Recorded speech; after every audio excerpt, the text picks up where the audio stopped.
Salut tout le monde, bienvenue à tous et à toutes. J'espère que vous allez bien. Aujourd'hui, on se retrouve pour débriefer le match face à Nancy qui s'est soldé par un match nul un partout.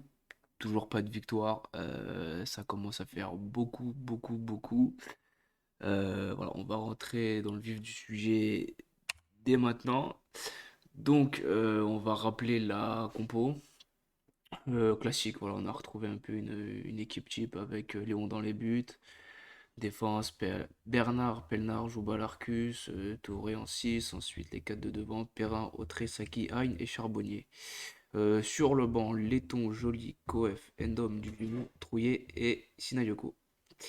Je vais me répéter, mais pour moi, dans ce groupe-là, il y a toujours quelque chose qui me chagrine. Alors, outre l'absence de Mercier et Benfred, bon, ok, à la limite, pourquoi pas, mais et encore. Parce que je pense qu'il mériterait quand même d'avoir plus de temps de jeu. Bref, c'est Iyad Mohamed qui n'est pas dans le groupe, ça fait déjà plusieurs fois. Je comprends pas. Honnêtement, je comprends pas pourquoi il est pas dans le groupe, pourquoi on lui préfère Endom. Je veux dire, sans faire offense à Endom, mais Iyad Mohamed, le peu qu'on lui a donné comme temps de jeu, il a été bon. Alors est-ce que c'est ça son tort, c'est d'avoir été bon? Je sais pas. J'aimerais bien avoir une explication. Je sais pas s'il est blessé ou quoi, je pense pas. Mais se passer d'un profil pareil, franchement, c'est dommageable quoi. Surtout que c'est un joueur qui nous ferait beaucoup du bien dans l'entrejeu. Donc dans ce match, bah, en première période, bah, on encaisse un but assez rapidement, malheureusement. Voilà, la défense prise à défaut. Derrière, après, on se fait ouvrir en deux sans problème. On a même failli en prendre un deuxième si Léon ne sort pas une belle parade. En première mi-temps, franchement, on était inexistant. À part à la fin où Saki subit une faute et on a Hein qui nous sort un coup franc de la lune. Magnifique coup franc. Et du coup, ça nous permet de revenir à hauteur à la mi-temps. Donc franchement, pardon, moi, être à un partout à la mi-temps, je trouve que c'est plutôt bien payé. Et là, à ce moment-là, tu te dis, bon, tu reviens un partout juste avant la mi-temps, un deuxième mi-temps, c'est bon, tu vas te remettre, tu vas jouer et ça va y aller. Et ben non. Et ben non, même si en deuxième période on a été beaucoup mieux quand même. Voilà, c'était, ça n'a pas été flamboyant non plus parce que ben, on n'a pas réussi à mettre ce deuxième but. Même si on a eu plusieurs occasions, il y a eu Charbonnier sur un centre de Pelnard qui est dos au but, il y a deux défenseurs qui le prennent, il arrive à se retourner pour faire une frappe.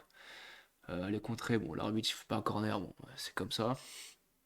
Euh, après, on a quand même aussi, même en seconde période, Nancy, ils nous ont inquiétés. Il y a Biron qui frappe en deux temps.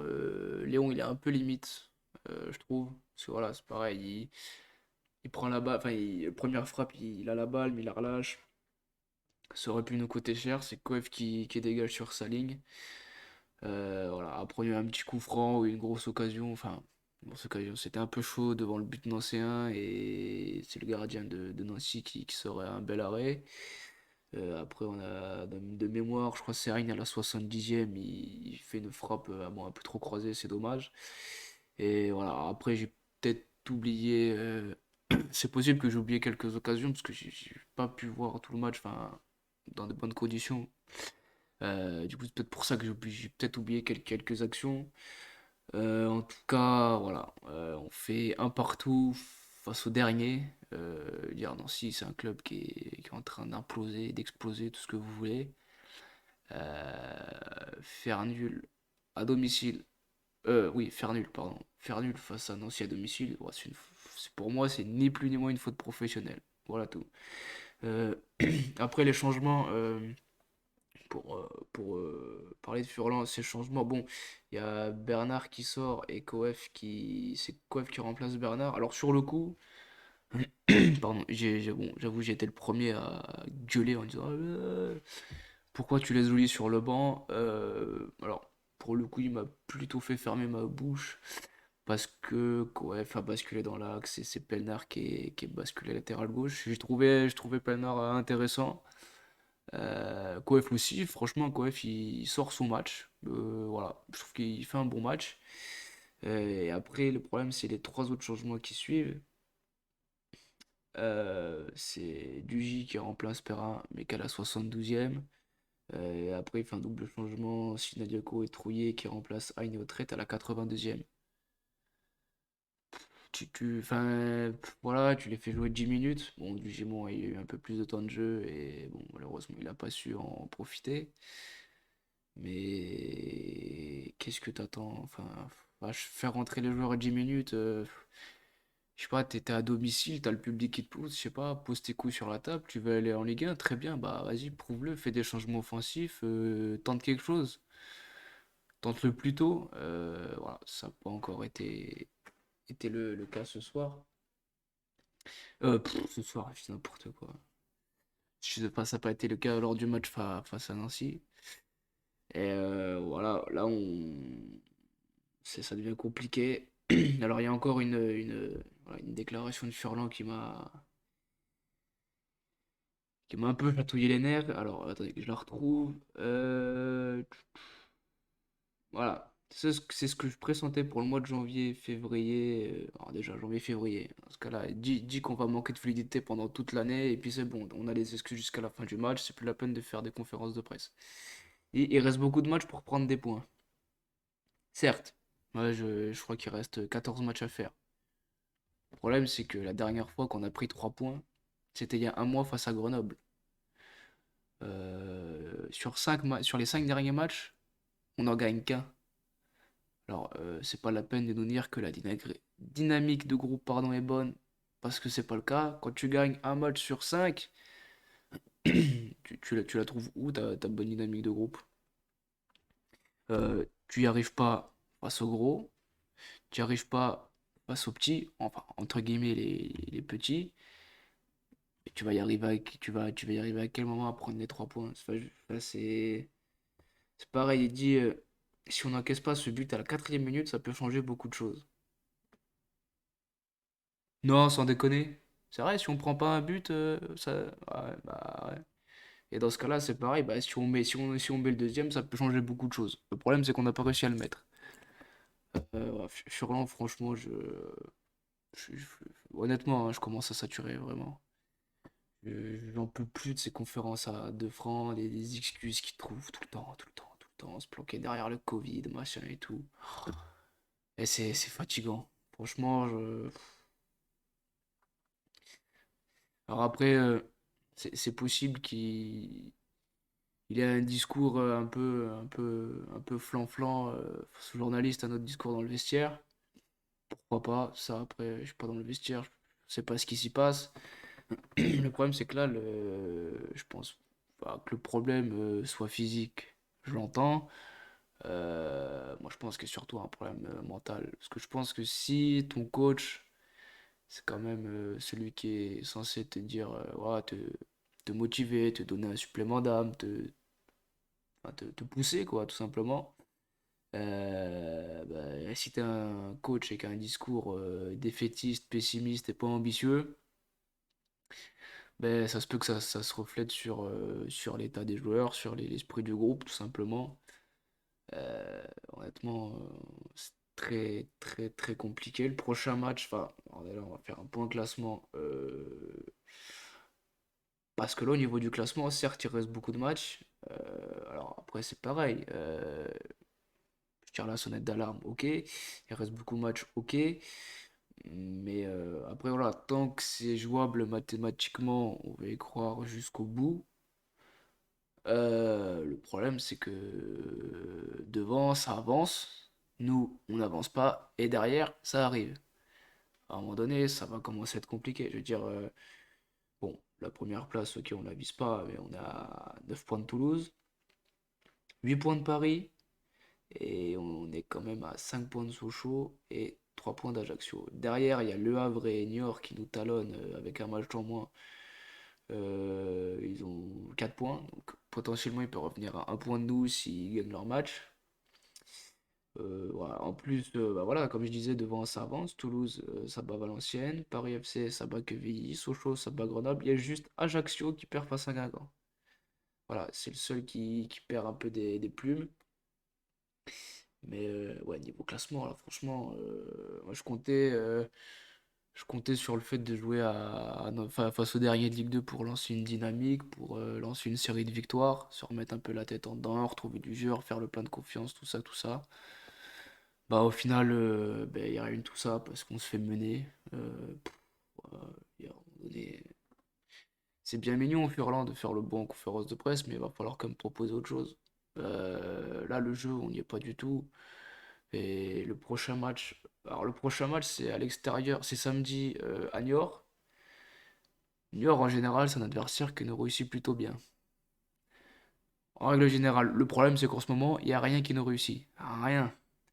Euh, et- mais là, la victoire, déjà que face à Nancy, la victoire était impérative. Mais là, je sais pas s'il y a un mot, mais elle est plus qu'impérative.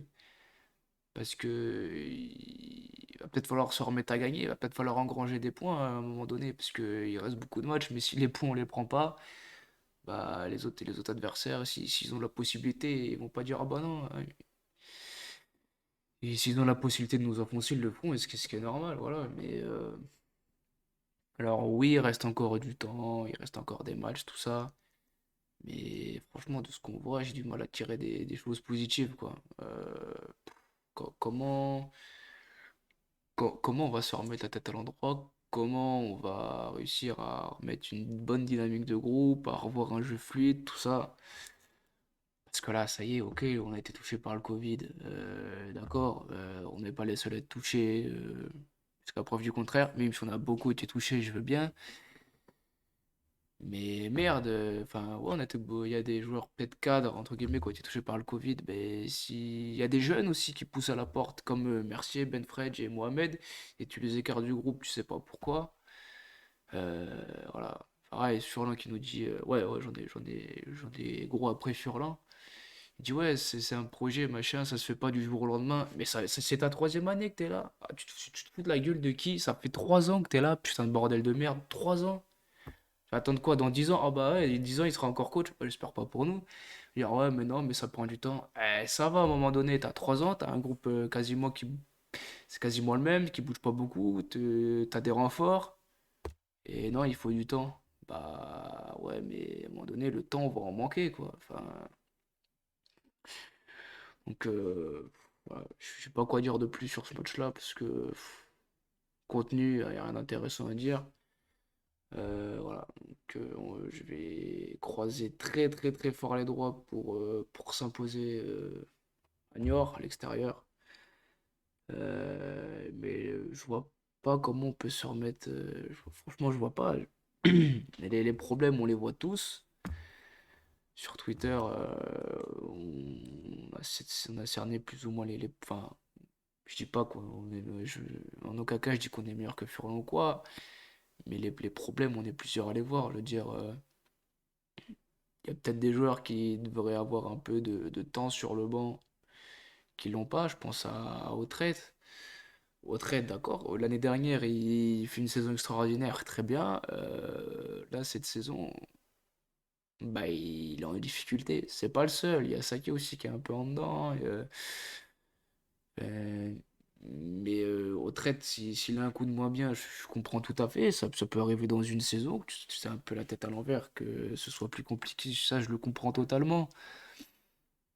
Mais t'as des joueurs, t'as des autres joueurs sur le banc qui peuvent le remplacer le temps voilà, qui se remettent dedans. Et voilà, moi je pense qu'il faut faire jouer la concurrence pour bah, justement pousser les joueurs à repousser leurs limites entre eux. C'est comme ça que enfin, à mon humble avis, c'est comme ça que tu peux tirer un groupe vers le haut. Là, en les laissant, enfin, dans ce cas-là, en laissant très tout le temps titulaire, tout le temps, tout le temps, tout le temps. C'est c'est même pas rendre service forcément aux joueurs. C'est con parce que, enfin là je fais un focus sur retraite, mais parce enfin, il a des qualités, il nous l'a prouvé la saison dernière et même cette année, peu de fois il l'a fait, il l'a prouvé, bien prouvé. Là il a du mal, et comme j'ai dit, c'est pas le seul, voilà. Le problème là il est collectif. En passant ça commence par le coach du gardien jusqu'à l'attaquant, le problème est collectif. Donc, Voilà, je vois pas, là, je sèche complètement. Je vois pas comment on peut. Parce que le film du match face à Niort, qu'importe le résultat, même si on espère les 3 points, enfin, à mon avis, ça va être la même bouillie que les matchs d'avant, ça va être approximatif, ça va pas être fluide. Parce que bon, Monsieur Furlan nous a dit que ça allait être compliqué mi-février, voire tout le mois de février. Euh, donc, quand est-ce qu'on va revoir un AGA qui produit du jeu? Putain, l'AGA du début de saison qui nous faisait tous bander, qui nous faisait lever notre fauteuil ou du canapé, il est passé où? Je veux dire, les joueurs sont les mêmes, c'est pas possible. Donc j'espère qu'on va vraiment vite retrouver bah, cet élan-là, cette fluidité dans le jeu, cette maîtrise, ce jeu un peu punchy. Et voilà. Bah, je vais m'arrêter là parce que bon, je tourne un peu en rond, mais c'est parce que vraiment je trouve pas, voilà, j'ai pas les réponses et c'est ça, ça me fait chier honnêtement, ça m'emmerde. Voilà, pour conclure, même si tout n'est pas perdu, qu'il reste beaucoup de matchs, bah, va quand même falloir songer à se réveiller avant qu'il soit trop tard. Et on fera les comptes en fin de saison. Et voilà. Voilà pour ce match. Merde, je suis trompé de touche. Bravo. Ah, c'est pas la bonne non plus. Attendez, excusez-moi.